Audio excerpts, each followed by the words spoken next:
রোগী পরিজনদের হাতে চিকিৎসক নিগ্রহের ঘটনায় বউবাজার থানায় লিখিত অভিযোগ দায়ের করল কলকাতা মেডিকেল কলেজ কর্তৃপক্ষ। গত বছরের নভেম্বরে মৃত্যু হয় বেহালার সরসুনার বাসিন্দা ক্যান্সার আক্রান্ত বছর 23-এর রোগী। চিকিৎসায় গাফিলতির অভিযোগ আনে মৃতের পরিবার। অভিযোগ, বুধবার হাসপাতালের ওয়ার্ডে গিয়ে গন্ডগোল করেন পরিবারের লোকজন। সুপারের ঘরে অভিযুক্ত চিকিৎসককে পেয়ে শারীরিক নিগ্রহও করা হয়। ঘটনায় তাদের নিরাপত্তা নিয়ে সরব হয়েছেন চিকিৎসক এবং স্বাস্থ্যকর্মীরা। গতকাল বৈঠকে থানায় অভিযোগ দায়েরের সিদ্ধান্ত নেন হাসপাতাল কর্তৃপক্ষ।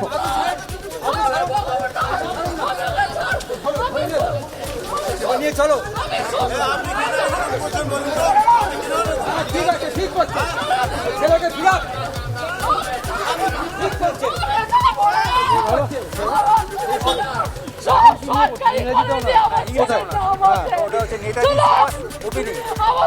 সরকারি কলেজে আমার ছেলের নাম আছে। কলকাতা মেডিকেল কলেজের ঘটনা, রোগী পরিজনদের হাতে চিকিৎসক নিগ্রহের ঘটনায় বউবাজার থানায় লিখিত অভিযোগ দায়ের করল কলকাতা মেডিকেল কলেজ কর্তৃপক্ষ। গত বছরের নভেম্বরে মৃত্যু হয় বেহালার সরসুনার বাসিন্দা ক্যান্সার আক্রান্ত বছর 23-এর এক রোগীর। চিকিৎসায় গাফিলতির অভিযোগ আনে মৃতের পরিবার।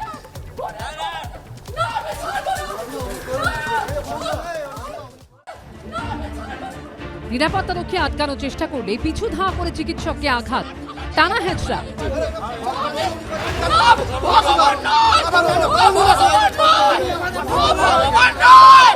চিকিৎসকের গাফিলতিতে রোগী মৃত্যুর অভিযোগ ঘিরে বুধবার কলকাতা মেডিকেল কলেজে ধুমধুমার কাণ্ড বাঁধে। ছেলে হারানো এই মহিলার নাম সোমা পাল, বাড়ি বেহালায়। সূত্রের খবর, তার ছেলে বছর 23-এ দীপঙ্কর পাল ক্যান্সারে আক্রান্ত ছিলেন। 18 নভেম্বর তাকে মেডিকেল কলেজের অঙ্কোলজি বিভাগে ভর্তি করা হয়। তার ট্রিটমেন্ট করছিলেন অঙ্কোলজি বিভাগের চিকিৎসক স্বর্ণবিন্দু বন্দ্যোপাধ্যায়।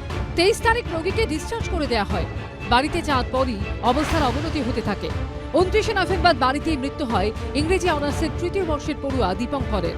পরিবারের অভিযোগ, হাসপাতাল থেকে কোনো চিকিৎসা সংক্রান্ত নথি দেওয়া হয়নি, তাই তারা কোনো চিকিৎসকের পরামর্শ নিতে পারেননি। পরিবারের অভিযোগ, চিকিৎসকের গাফিলতির কারণে মৃত্যু হয়েছে ক্যান্সার আক্রান্ত যুবকের। ছেলেকে ডাক্তারবাবু মেরে দিল, ডাক্তারবাবু আমার ছেলেকে মেরে দিল। গত 6 জানুয়ারি চিকিৎসকের বিরুদ্ধে সরসুনা থানায় অভিযোগ জানায় যুবকের পরিবার। অভিযোগ জানানো হয় মুখ্যমন্ত্রীর দফতরে। বুধবার যুবকের পরিবার ও চিকিৎসক দুপক্ষকে ডেকে পাঠায় হাসপাতাল কর্তৃপক্ষ। কিন্তু সুপারের ঘরের সামনে চিকিৎসক স্বর্ণবিন্দু বন্দ্যোপাধ্যায়কে দেখেই ক্রোধে ফেটে পড়েন মৃত যুবকের মা।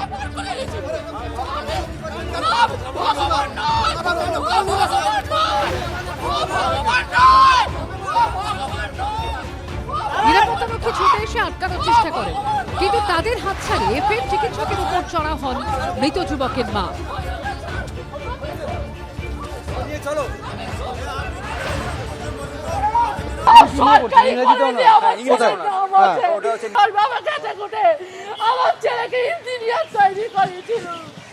নিরাপত্তারক্ষীরা সরিয়ে নিয়ে যান অভিযুক্ত চিকিৎসককে।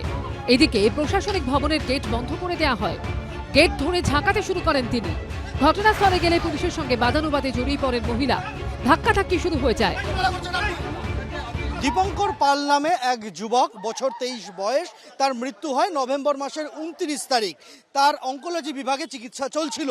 তার মৃত্যুর পর চিকিৎসায় গাফিলতির অভিযোগে বিভিন্ন জায়গায় অভিযোগ দায়ের করেছিলেন তার পরিবারের সদস্যরা। তারপরে 1 মাসেরও বেশি সময় কেটে গিয়েছে। অভিযুক্ত চিকিৎসকের বিরুদ্ধে কোনো ব্যবস্থা কেন নেওয়া হয়নি তা জানতে তার বাবা এবং মা তারা হাসপাতাল কর্তৃপক্ষের সঙ্গে দেখা করতে যখন এসেছেন, তখনই যে চিকিৎসকের বিরুদ্ধে তাদের অভিযোগ, সেই চিকিৎসককে দেখতে পান পরিবারের সদস্যরা এবং তারপরই তারা ক্ষোভে ফেটে পড়েন এবং চিকিৎসককে টানা হেঁচড়া শুরু হয়।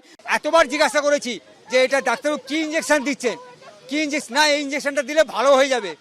ভালো তো দূরের কথা, শনিবার দিন ভর্তি করেছে, বৃহস্পতিবার দিন ডিসচার্জ দিয়েছে। যে বাড়ি থেকে যে আর উঠতে পারেনি, বিছানায় শুয়ে পড়েছে, অনবরত পায়খানা বমি করে একদম হার্ট ফেল করে মারা গেল বাড়িতে। আমরা এখানে সমস্ত জায়গায় কমপ্লেন করেছি, দিদির কাছে কমপ্লেন করেছি, সমস্ত জায়গায় চিঠি গেছে, এখানে সুপারকে সমস্ত চিঠি চাপাটি করেছি। মানে 29 তারিখে, 29শে নভেম্বর, আজকে 1 মাস হলো, সমস্ত আমরা চিঠি চাপাটি করছি। এখানে 3 তারিখে সুপারকে জানিয়েছি, কোনো স্টেপ নিচ্ছে না। শেষমেশ পুলিশ এসে দম্পতিকে সরিয়ে নিয়ে যায়। অভিযুক্ত চিকিৎসকের বক্তব্য, দীপঙ্কর পাল নামে ওই যুবক হজকিন্স লিম্ফোমায় আক্রান্ত ছিলেন। এটি এক ধরনের ক্যান্সার। যুবকের মৃত্যু অত্যন্ত দুর্ভাগ্যের। এদিকে হাসপাতালের উপাধ্যক্ষ জানিয়েছেন, মুখ্যমন্ত্রী দফতর থেকে অভিযোগ প্রসঙ্গে খোঁজ খবর নেওয়া হয়, তাই মৃতের পরিবার ও অভিযুক্ত চিকিৎসক দুপক্ষকে ডাকা হয়েছিল। আমরা পরিবারের প্রতি সহানুভূতিশীল, কিন্তু চিকিৎসকের গায়ে হাত তোলা দুর্ভাগ্যজনক। যে অভিযোগ উঠেছে তা খতিয়ে দেখা হবে। সন্দীপ সরকারের রিপোর্ট, এবিপি আনন্দ, কলকাতা।